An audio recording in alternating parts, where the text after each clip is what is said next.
നമസ്കാരം. The path is the goal എന്ന discussion സീരീസിലേക്ക് ഏവർക്കും വീണ്ടും സ്വാഗതം. നമുക്ക് ആദ്യം മെഡിറ്റേഷൻ ചെയ്യാം. കണ്ണുകൾ അടച്ച് ശാന്തമായിരിക്കും. ഭൂമി മാതാവിനോടും സർവചരാചരങ്ങളോടും അന്തരീക്ഷത്തോടും കൃതജ്ഞത രേഖപ്പെടുത്തും.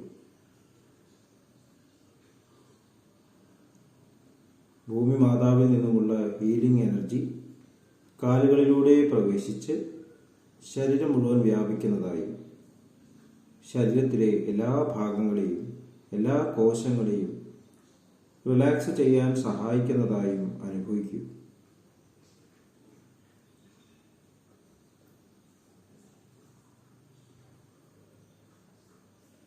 ഇപ്പോൾ ശരീരം പൂർണ്ണമായും റിലാക്സ്ഡ് ആയി. ഈ റിലാക്സേഷൻ ഹൃദയത്തിൽ അനുഭവിക്കൂ. ശ്വാസം ദീർഘമായി ഉള്ളിലേക്ക് എടുക്കൂ. ഹൃദയത്തിൽ സ്നേഹം നിറയുന്നതായി അനുഭവിക്കൂ. ശ്വാസം പുറത്തേക്ക് വിടുമ്പോൾ സ്നേഹം പ്രപഞ്ചം മുഴുവൻ വ്യാപിക്കുന്നതായും അനുഭവിക്കൂ.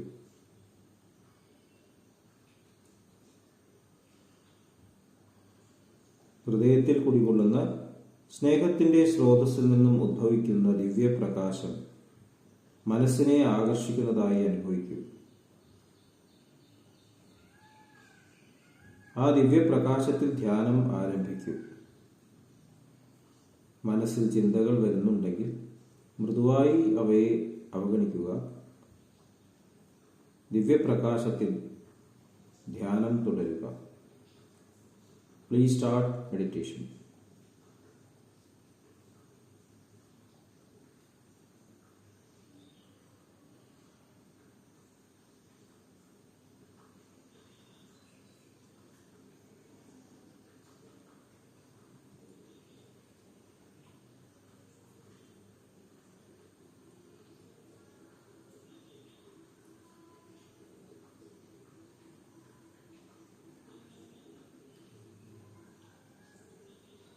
ഓക്കെ, കണ്ടീഷൻ ഹൃദയത്തിൽ നിലനിർത്തി പതുക്കെ കണ്ണുകൾ തുറക്കൂ.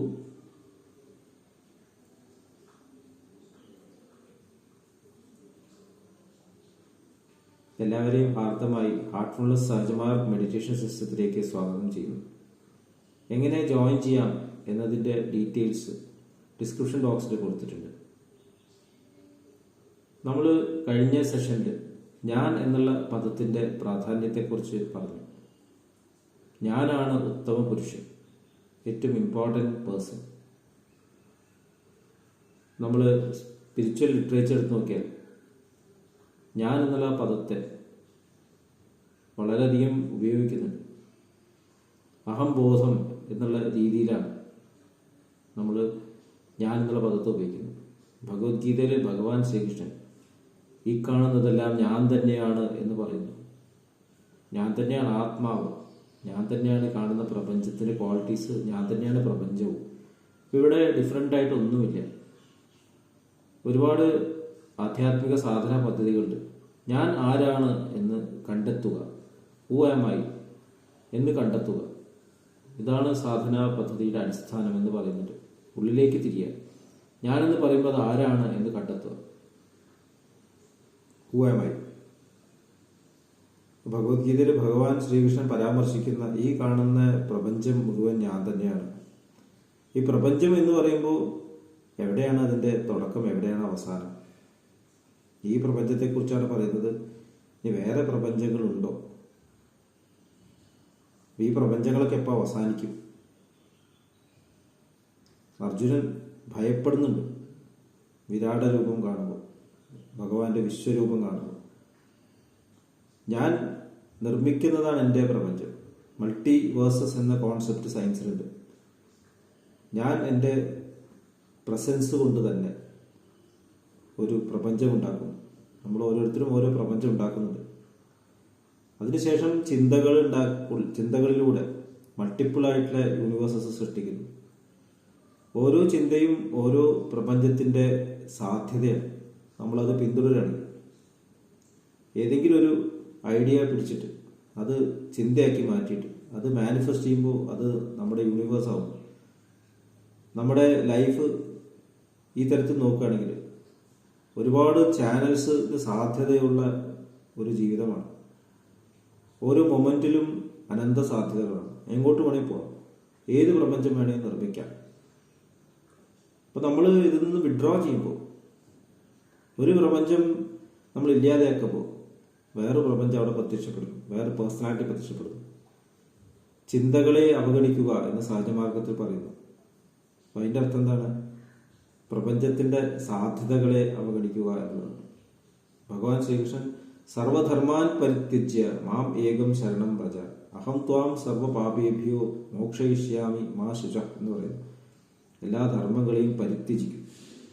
കാരണം നമ്മൾ ഓരോ ചിന്തയും കടന്നു വരുമ്പോൾ അതിലേക്ക് അറ്റാച്ച്ഡ് ആകുമ്പോൾ ഇതാണ് എൻ്റെ ഡ്യൂട്ടി എന്ന് തോന്നുന്നു, അതിൽ ആകർഷിതരാകുന്നു, നമ്മൾ അതിൽ അട്രാക്റ്റ് ആവുന്നു. സാമൂഹ്യ സേവകരുണ്ട്, ലോക നന്മയ്ക്കായി പ്രവർത്തിക്കുന്ന ആൾക്കാരുണ്ട്, സ്പിരിച്വൽ ജയൻസ് ഉണ്ട്, പല ലെവൽസിലും പ്രവർത്തിക്കുന്ന മഹത് വ്യക്തികളുണ്ട്. നമ്മൾ ദേവീദേവന്മാരുടെ സങ്കല്പം കൊണ്ട് നടക്കുന്നു. ഇപ്പോൾ ഓരോ ദേവനും ഓരോ പ്രപഞ്ചത്തിൻ്റെ അധിപൻ എന്നുള്ള രീതിയിലാണ് നമ്മൾ കാണുന്നത്. നമ്മൾ ആരെങ്കിലും പൂജിക്കുമ്പോൾ അവരുടെ തലത്തിലേക്ക് അവർ ഉയർത്തുന്നു. അത് നമ്മുടെ പേഴ്സണാലിറ്റീനെ റെപ്രസെന്റ് ചെയ്യുന്നു. നമ്മൾ ഏതെങ്കിലും ഒരു പ്രത്യേക പേഴ്സണാലിറ്റിയിൽ ഫോക്കസ് ചെയ്യുകയാണെങ്കിൽ നമ്മൾ അതിനെ മാനിഫെസ്റ്റ് ചെയ്യും, നമ്മൾ അതായി മാറുന്നു. മറ്റുള്ള പേഴ്സണാലിറ്റീസൊക്കെ സപ്രസ് ചെയ്യപ്പെടുന്നു. നമ്മുടെ ബ്രെയിനിൽ right hemisphere, left hemisphere, 2 hemispheres ഉണ്ട്. സ്ട്രോക്ക് ഓഫ് ഇൻസൈറ്റ് എന്നുള്ള പുസ്തകമുണ്ട്. ഒരു ന്യൂറോ സയന്റിസ്റ്റിന് ലെഫ്റ്റ് സൈഡ് സ്ട്രോക്ക് ഉണ്ടായപ്പോൾ റൈറ്റ് ഹെമിസ്ഫിയർ മാത്രം പ്രവർത്തിക്കുന്നു. റൈറ്റ് ഹെമിസ്ഫിയർ സൂപ്പർ കോൺഷ്യസ്നസ് കടന്നു വരുന്ന മാർഗമാണ് എന്ന് അവർ കണ്ടെത്തി. നമ്മുടെ ജീവിതത്തിൽ നമ്മൾ അറിയാത്ത 99% വരെ അറിയാത്ത, റിവീൽ ചെയ്യപ്പെടാത്ത ഒരു പ്രപഞ്ചം. അവിടെ ഡിഫറൻസസ് ഇല്ല, സെപ്പറേഷൻസ് ഇല്ല. അവർ കണ്ടെത്തിയത് ആ കാലത്ത് സ്ട്രോക്കിന്റെ സമയത്ത് അവർക്ക് ഡിഫറൻസസ് ഇല്ലായിരുന്നു. എല്ലാവരും പരസ്പരം മെൽറ്റ് ചെയ്ത് പോകുന്ന പോലെ തോന്നിയതാണ്. അപ്പം ആ പരസ്പരം സംയോജിച്ച് യാതൊരു ഡിഫറൻസും ഇല്ലാത്ത ആ പ്രപഞ്ചത്തെ ഏകീകരിക്കുന്നത് ലെഫ്റ്റ് ഹെമിസ്ഫിയറാണ്. ലെഫ്റ്റ് ഹെമിസ്ഫിയറാണ് ഈഗോ പ്രവർത്തിക്കുന്നത്. അപ്പം ഞാൻ എന്നുള്ള ഈ ലെൻസിലൂടെ മൾട്ടിപ്പിൾ ആയിട്ടുള്ള ഈ സാധ്യതകളെ ഒരു സാധ്യതയായിട്ട് മാനിഫെസ്റ്റ് ചെയ്യും. ആ സാധ്യതയിൽ വർക്ക് ചെയ്യും. എല്ലാ സാധ്യതകളും നമുക്ക് പോസിബിൾ അല്ല. കോടാനുകോടി സാധ്യതകളുണ്ട്, ഇതൊന്നും നമുക്ക് സാധ്യമല്ല. ഒരു സാധ്യത, ഞാൻ എൻ്റെ ലൈഫിൽ ഞാൻ അച്ഛനും അമ്മയുടെ കുട്ടിയായിട്ട് വന്നു, ഒരു വിവാഹം കഴിച്ചു, അതുപോലെ എനിക്കൊരു ജോലിയുണ്ട്, എൻ്റെ കുട്ടി എന്ത് ചെയ്യണം, ആ കുട്ടിയുടെ തീരുമാനം എടുക്കുന്നു, നമ്മുടെ ലൈഫ് ഒരു ഡയറക്ഷനിൽ പോകണം. അപ്പം ഇതിനിടയ്ക്ക് എന്തെങ്കിലും വഴി തെറ്റിക്കഴിഞ്ഞാൽ ഇതൊക്കെ കൊളാപ്സ് ചെയ്യും. ഞാൻ ചെയ്തൊക്കെ വെറുതെ ആയി എന്ന് തോന്നുന്നു, എല്ലാം അസ്തമിച്ചു എന്ന് ചിന്തിച്ചു പോകും. അങ്ങനെയല്ല, ഇനിയും സാധ്യതകളുണ്ട്. എന്നെ മാനിഫെസ്റ്റ് ചെയ്യാനുള്ള, എൻ്റെ പൂർണ്ണത മാനിഫെസ്റ്റ് ചെയ്യാനുള്ള ഒരു സാധ്യത മാത്രമേ നമ്മളിവിടെ ട്രൈ ചെയ്തിട്ടുള്ളൂ. മൾട്ടിഫോൾഡ് എന്ന് പറയാം സാധ്യതകളുണ്ട്. അപ്പം ഇതെല്ലാം മാനിഫെസ്റ്റ് ചെയ്തിട്ട് ഇതിൽ ഏതാണ് പൂർണ്ണമായിട്ടുള്ള സാധ്യത, പൂർണ്ണമായിട്ടും നാശമില്ലാത്തൊരു സാധ്യത എന്നുള്ളത് കണ്ടെത്താനാണ് നമ്മൾ ഈ ജീവിതത്തിൽ യാത്ര നടത്തുന്നത്. അപ്പോൾ ഹൂ ആം ഐ എന്നുള്ള യാത്രയിൽ നശിക്കാത്ത ഒരു പ്രപഞ്ചത്തെ സൃഷ്ടിക്കാനുള്ള ശ്രമമാണ് നമ്മൾ എന്ന് നമുക്ക് ചിന്തിക്കാം. നമ്മളിവിടുന്ന് മോക്ഷം ലഭിച്ചു പോയി എന്ന് പറയുമ്പോൾ അതിൻ്റെ അർത്ഥം എന്താണ്? ഇനി എനിക്ക് ഇവിടെ ഒരു സൃഷ്ടി നടത്തേണ്ട ആവശ്യമില്ല, സൃഷ്ടി കംപ്ലീറ്റ് ആയി, ഇനി ഇതൊരു നാശമില്ല. അതാണ് അമരത്വം എന്ന് പറയുന്നത്. ഇപ്പോൾ ഞാൻ ആരാണെന്ന് കണ്ടെത്താനുള്ള യാത്രയിൽ ഇത് സാധ്യമല്ല എന്നെ തോന്നുന്നു. കാരണം നമ്മൾ ഓരോ സ്റ്റേറ്റിലെത്തണം, നമ്മൾ ബാക്കിലേക്ക് നടക്കുന്ന പോലെ എവിടെയെങ്കിലും എത്തിക്കഴിഞ്ഞാൽ അവിടെ സ്റ്റക്കാവും. അപ്പോൾ പലപ്പോഴും ഫെയിൽ ചെയ്യുന്നത് ഞാൻ ഈ തരത്തിൽ ഡോമിനേറ്റ് ചെയ്യുമ്പോഴാണ്. ഞാനാണ് മാർഗം എന്ന് പറയുന്നത് കറക്റ്റാണ്. പക്ഷെ എൻ്റെ ഹയർ എക്സിസ്റ്റൻസിനെ ഞാൻ എങ്ങനെ കാണുന്നു, ഞാൻ ക്രിയേഷനിലേക്കല്ല നോക്കുന്നത്, എൻ്റെ ഹയർ എക്സിസ്റ്റൻസ് ഞാൻ എങ്ങനെ കാണണം. അതുകൊണ്ടാണ് നമ്മൾ തിരിയേണ്ടി വരും. നമ്മൾ ഹയർ എക്സിസ്റ്റൻസ് തിരിയേണ്ടി വരും. നമുക്ക് ചിലപ്പോൾ ഗ്ലിംസസ് ലഭിക്കുന്നു, സൂപ്പർ കോൺഷ്യസസ് റെവലേഷൻസ് ഉണ്ട്, സയന്റിസ്റ്റുമാർക്കും ഋഷിമാർക്കൊക്കെ ലഭിക്കുന്നു. അത് ലഭിച്ചതിന് ശേഷം വീണ്ടും തൻ്റെ കഴിവ് മാനിഫെസ്റ്റ് ചെയ്യാൻ ലോകത്തിലേക്ക് നോക്കുന്നു, ഇവിടെ നന്മ ചെയ്യാൻ ആഗ്രഹിക്കുന്നു. അപ്പോൾ അതോട് കൂടിയിട്ട് അവിടെ ബ്ലോക്ക് ആവും. അപ്പോൾ എപ്പോഴും അൺകണ്ടീഷണലായിട്ട് നമ്മുടെ ഹയർ സ്റ്റേറ്റിലേക്ക് തിരിഞ്ഞു നോക്കുക. ഞാൻ എന്നുള്ള ഈ പദം ഉപയോഗിക്കുമ്പോൾ ഇൻഫിനിറ്റ് ആയിട്ടുള്ള സീക്വൻസസ് ആണ്. ശരിയായിട്ടുള്ള എൻ്റെ ഉദ്ഭവം കാണുന്നതിന് ഞാൻ ഈ ഒരു ഞാൻ എന്നുള്ള പദത്തെ മറന്നിട്ട് തിരിയേണ്ട ആവശ്യമുണ്ട്. അപ്പോഴാണ് ഒരു അദ്ദേഹം അവിടെ പ്രകടമാകുന്നത്. അദ്ദേഹം ഞാൻ തന്നെയാണ്. പക്ഷെ ഞാനിന്ന് ഉപയോഗിച്ച് കഴിഞ്ഞാൽ അറിയാതെ അബോധം കടന്നു വരും. അതുകൊണ്ട് ആ അദ്ദേഹമായിട്ടാണ് പരമഗുരു നമ്മുടെ മുമ്പിൽ പ്രത്യക്ഷപ്പെടുന്നത്. അതാണ് ഗുരുവിന്റെ പ്രാധാന്യം. അതുകൊണ്ടാണ് Babuji Maharaj forget your self and remember him. എന്നെ സ്വയം മറന്നിട്ട് അദ്ദേഹത്തെ സ്മരിക്കുക. അപ്പൊ എന്നെ കണ്ടെത്തുന്നതിനേക്കാളും പ്രധാനപ്പെട്ട കാര്യം സ്വയം മറക്കുക എന്നല്ല. സ്വയം മറക്കുക എന്ന് പറഞ്ഞാൽ ഞാൻ ഇല്ലാണ്ടാവുക എന്നുള്ള അർത്ഥത്തിലല്ല, അനിഹിലേറ്റ് ചെയ്യുക എന്നുള്ളതല്ല. ഞാൻ എന്നെ സബ്ലിമേറ്റ് ചെയ്തിട്ട് എൻ്റെ ഹയർ എക്സിസ്റ്റൻസിലേക്ക് കണക്ട് ചെയ്യണം. ആ ഹയർ എക്സിസ്റ്റൻസിനെ എന്നെ നയിക്കാൻ അനുവദിക്കുക. അതാണ് എൻ്റെ ഗുരുനാഥൻ. അദ്ദേഹം എൻ്റെ മുമ്പേ പോയ, എൻ്റെ മുന്നിൽ നിൽക്കുന്ന അദ്ദേഹം പറയുന്നത് പോലെ കേൾക്കും. അദ്ദേഹത്തെ കണ്ടെത്തുക എന്നുള്ളതാണ് ഏറ്റവും ഇമ്പോർട്ടൻറ്റ്. അപ്പോൾ ആ തരത്തിൽ ഗുരുനാഥന്മാർ ലഭിക്കാതെ ജീവിച്ചിരിക്കുന്ന ലിവിങ് മാസ്റ്റേഴ്സിനെ ലഭിക്കാത്ത മാസ്റ്റേഴ്സ് പലപ്പോഴും പല സ്റ്റേജിലും ബ്ലോക്കായിട്ട് പോകുന്നതായിട്ട് കാണാം. അങ്ങനെയാണ് ഗുരു പരമ്പര ഇല്ലാണ്ടായി പോയി. പിന്നെ വന്നതെല്ലാം ഈഗോന്റെ സൃഷ്ടികളായി റിലിജൻസ് ആയിട്ട് മാറി. ഇപ്പോൾ ഒരു റിലിജനായിട്ട് മാറാതെ ഇരിക്കണം എന്നുണ്ടെങ്കിൽ ഒരു ഗുരു പരമ്പര എന്ന് പറഞ്ഞാൽ ആ അദ്ദേഹം എന്നുള്ള സ്ഥാനത്ത് തിരിച്ച് ഇവിടെ വരുന്ന ആള് അതേപോലെ തന്നെ പൂർണ്ണതയിലേക്ക് കണക്ട് ചെയ്തിട്ടുള്ള ഒരു ഗുരുനാഥനായ വ്യക്തിത്വമായിരിക്കും. ഇതാണ് ഗുരു പരമ്പര എന്നുള്ളത്. സ്ക്രിപ്റ്റേഴ്സ് നോക്കിയിട്ടോ കേട്ടിട്ടുള്ള അറിവുകൾ ലഭിച്ചിട്ടോ വേദങ്ങൾ പഠിച്ചിട്ടോ അങ്ങനെയുള്ള അറിവുകൾ ഷെയർ ചെയ്യുന്ന ഒരു വ്യക്തിത്വമല്ല യഥാർത്ഥത്തിൽ ഒരു പരമഗുരുനാഥൻ. ചാരിജി മഹാരാജ് പറയും, നമ്മൾ ഒരു മിൽക്ക് ബൂത്തിലേക്ക് പോകണമെങ്കിൽ പാല് അവിടെ നിന്ന് കിട്ടും, പാക്കറ്റ് കിട്ടും, അല്ലെങ്കിൽ പാത്രത്തിൽ കിട്ടും. അത് കഴിഞ്ഞാൽ പറയും സ്റ്റോക്ക് കഴിഞ്ഞു. പാല് തരുന്നത് എവിടുന്നോ വരുന്നു. നേരെ മറിച്ച് പശു പാല് തരുന്നതാണ്. പശുവാണ് അതിൻ്റെ സോഴ്സ്. അതുപോലെ ഗുരുനാഥൻ സ്രോതസ്സായി മാറും. അദ്ദേഹത്തിന് വേറെ ശാസ്ത്രത്തിനെ അവലംബിക്കേണ്ട കാര്യമില്ല. അദ്ദേഹം പറയുന്ന വചനങ്ങൾ തന്നെ സൂക്തങ്ങളാണ്, സ്തോത്രങ്ങളാണ്. അദ്ദേഹത്തിൻ്റെ ജീവിതം തന്നെ നമുക്ക് ശാസ്ത്രമാണ്. അങ്ങനെയുള്ള ഒരു ഗുരുനാഥനെ കണ്ടെത്തണം.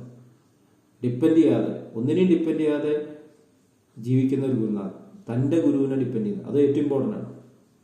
അപ്പോഴേ നിസ്വാർത്ഥരാകും. ഒരു ഗുരുനാഥൻ നിസ്വാർത്ഥരാകുന്നത് എപ്പോഴും തൻ്റെ ഗുരുനാഥനെ ഡിപ്പെൻഡ് ചെയ്യണം. ഇതൊരു വലിയൊരു ഇൻവേർട്ടൻ്റാണ്. നമ്മൾ ഒരു ഗുരുവിനെ കണ്ടെത്തുമ്പോൾ അദ്ദേഹം ആരെയാണ് ആശ്രയിക്കുന്നത് എന്നും കൂടി നമ്മൾ ചിന്തിക്കേണ്ട കാര്യം. അദ്ദേഹം ആശ്രയിക്കുന്നത് സ്ക്രിപ്റ്റേഴ്സിനെ ആണെങ്കിൽ അല്ലെങ്കിൽ കേട്ടറിവാണെങ്കിൽ തീർച്ചയായിട്ടും അദ്ദേഹത്തിന് നമ്മളെ ലീഡ് ചെയ്യാൻ സാധിക്കില്ല. അദ്ദേഹം ഡിപ്പെൻഡ് ചെയ്യുന്നത് അദ്ദേഹത്തിൻ്റെ തന്നെ പരമഗുരുനാഥനായിട്ട്, ശാസ്ത്രങ്ങളിലും ഒന്നും ആശ്രയിക്കാതെ ഗുരുവിൻ്റെ അനുസരിച്ച്, ഗുരുവിൻ്റെ വാക്കുകളിൽ ഗുരു തരുന്ന പ്രാണസ്യ പ്രാണൻ ആശ്രയിച്ചിട്ട് മുന്നോട്ട് പോയിക്കൊണ്ടിരിക്കുന്നത്. ഞാൻ ഗുരുവല്ല, ഞാനും അദ്ദേഹത്തെ പിന്തുടരുന്നു എന്ന് പറയുന്ന ആള് ഗുരുനാഥനാണ് ശരിക്കും. ഇതേക്കുറിച്ചൊന്ന് ഇൻട്രോസ്പെക്റ്റീവ് ഹാർട്ട്ഫുൾനെസ് സഹജമാർഗ് മെഡിറ്റേഷൻ സിസ്റ്റത്തിൽ ഈ തരത്തിലുള്ള ഒരു അനുഗ്രഹം നമുക്ക് ലഭിച്ചിട്ടുണ്ട്. എല്ലാവരെയും വീണ്ടും ഈ സിസ്റ്റത്തിലേക്ക് ക്ഷണിക്കുന്നു. അടുത്ത സെഷൻ വരേക്കും വിടവാങ്ങുന്നു. നന്ദി, നമസ്കാരം.